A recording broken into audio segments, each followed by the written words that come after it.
We're going to talk about powered sharpening or mechanical sharpening. This is how we do it here in the shop. This is a Burr King variable speed 2" by 60" grinder. I've got it set at about half of its full speed amount right now. This is a very flexible aluminum oxide belt at 220 grit. Okay, this knife's already been sharpened once, so all we're doing is touching it up. If it still had an edge like an ice skate on it, I'd use a 60 grit belt to set the bevels on the edge, and then I would go to the 220 belt, and then after the 220 belt, we're going to go over there to the buffing wheel, which is a hard felt wheel, and put that final scalpel sharp edge on it. So right now you can see this kind of like wants to cut hair a little bit, but it's not really getting into it. So we're going to turn this bad boy on.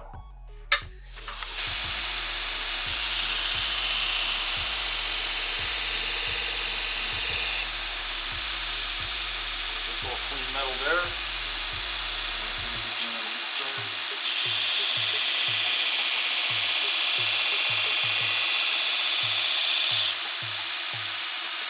So we've got just a tiny little burr on there, but we've got an edge there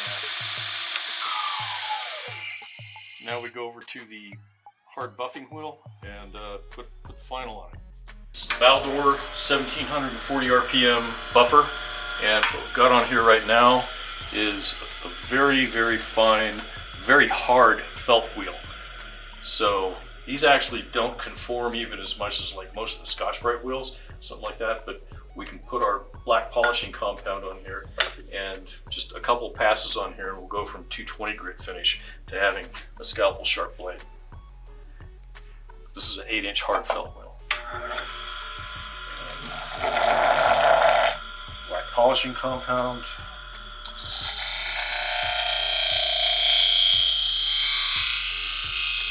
What I like to do is go over what I call the A side first, which is our logo side. Do that once and then hit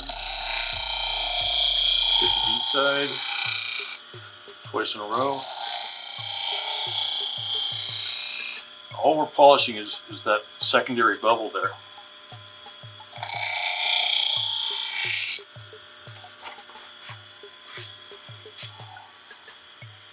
So that's just taking hair right off now. You can get it a little better than that.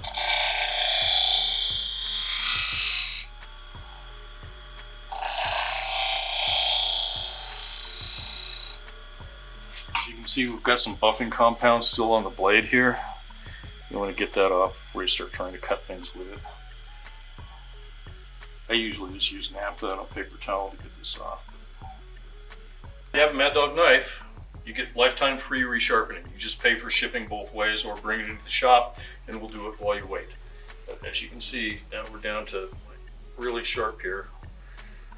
Just super sharp. So there's still a bit of compound on there that I need to take off, but that's how long it takes to factory sharpen a knife.